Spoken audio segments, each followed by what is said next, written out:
Welcome back to part 2 of your soul purpose reading.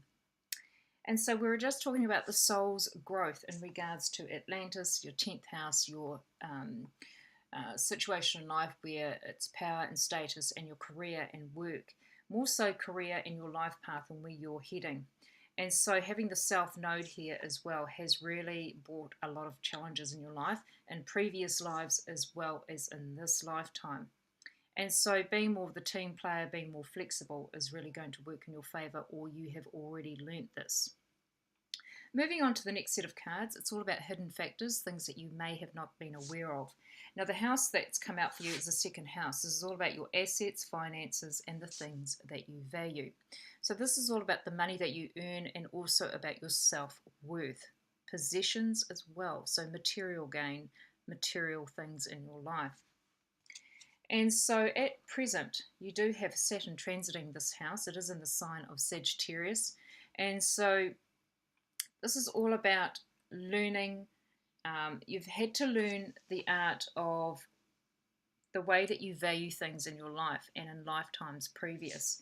Now, the past life energy card coming out for you is food and hunger. So you've been on some survival mode in previous lifetimes in regards to really needing to hoard away things in your life in regards to surviving and keeping your life intact, so to speak.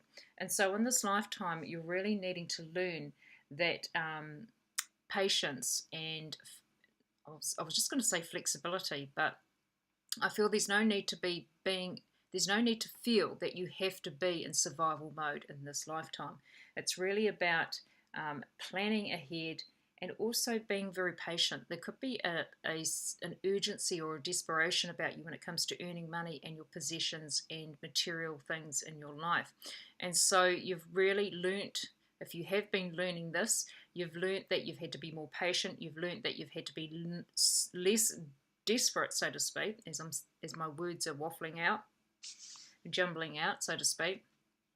But in a previous lifetime, you were really in survival mode. And so in this lifetime, if you haven't already learnt this lesson, it's all about being more patient, having the faith in this lifetime to know that things are really going to work in your favour in regards to your insecurities and also the way that your money is kept secure, how to secure your money in this lifetime, not feeling that you're lacking value in yourself as well as lacking finances in your life. And so you really have to learn in this lifetime to really be patient, like I keep saying, and also be less in survival mode. This is all about having more faith in what you earn, what you create in regards to creating a more well-rounded person within yourself. I do feel insecurities may have plagued you throughout life, and so this card is a reminder that there is no need to be in survival mode. The next set of cards coming out for you is the outcome cards, and so you've got the house, the fifth house of where you have fun, romance, create things you are proud of. It's very much a creative house. It's also about children, and it can also be about romance, romantic liaisons or relationships. And so your soul is evolving to be more flexible in this lifetime, to be more in tune with your spiritual self, to have more compassion for yourself, and to really be more of a team player and to be more of a support person to others. Also, too, you have the asteroid Chiron coming in here, also in the same house. Your healing power, empathy, and ability to teach and learn remedies. And so you've also learned through your wounds, through healing, through situations in your life, that there is more enjoyment, more self-fulfillment by being more flexible, by being more patient, by being less fearful in your life, and really relying on faith in the sense of knowing that things are divinely happening when they should. Also too, you do have Neptune, the planet Neptune, the sun, also transiting this house. And so you may be feeling in regards to creativity, in regards to romantic, children, feeling, it's almost like you could be feeling a wee bit stalled or feeling like you're becoming more insightful or creating more ideas. But it's almost like these ideas aren't quite grounded for you just right now. But I feel with the idea creations, with Neptune transiting this house, it really is a planet that really doesn't allow you to ground things. It really likes to put you in fantasy mode, so to speak. And so, from a previous life, I feel that creation, being creative, being artistic, being family orientated, being more in relationship modes, having fun in your life, even just having happiness in your life has been a bit of a challenge for you. It's almost like you've created happiness with other people in your life, but it's almost like you've left yourself to last. Also, too, in saying that you have the fifth house, you have Pisces, the sign, in the fifth house. And so, this is all about creativity. This is all about fantasy. This is all about creating dreams, allowing your dreams to come true. But I just feel that you may have been held back, or situations in your life have really allowed some of your dreams to just stay as they are, dreams, instead of manifesting into reality. And so when you've got Neptune and the Sun transiting this house, with the Sun here, it is giving you the restoration, it is giving you the energy to really start putting things into action in regards to creating more happiness in your life, especially with people that you want to have fun with and create happiness with. But I just feel that there could have been a wound in your childhood that may have allowed happiness to be very much the back seat in your life. And so you're learning over the years in this lifetime that you have just gone through your Chiron return at the age of 51, and you have gone well and truly through that process of healing wounds, not so much um, to fulfillment, like fulfilling a wound in the sense of overcoming it fully, but you have learned that there are some things in your life that you simply cannot change. And so there's been more of an acceptance in your life in regards to gaining happiness, personal happiness, and also happiness with others, but more so with yourself. Now, the past life energy coming in for you is the vows card.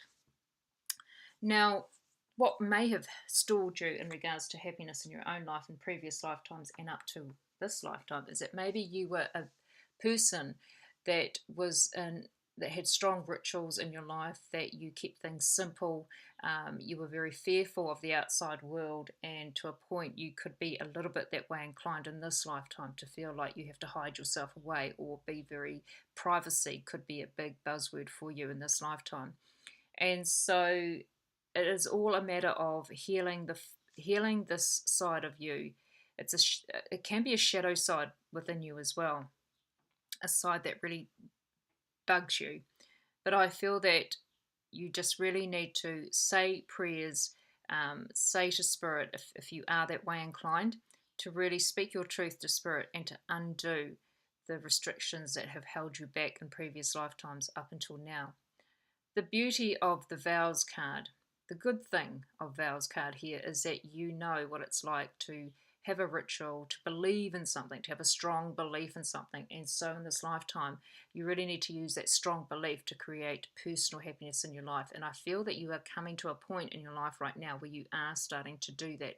You are starting to feel more accepting, to be more flexible, and to really have epiphanies in present day that, my life has been challenging. My life has gone through ups and downs, but now I'm really starting to see things with my eyes wide open. Things are becoming more clear in my life.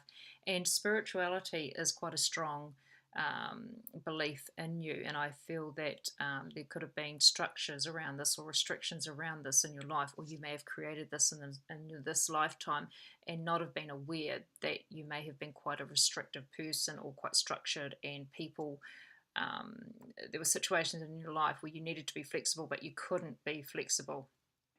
But now, in this lifetime, now as you are maturing into your soul growth, you are learning that acceptance is really equal to your personal happiness. Accepting, being more flexible, and patience is very much also a buzzword in your life.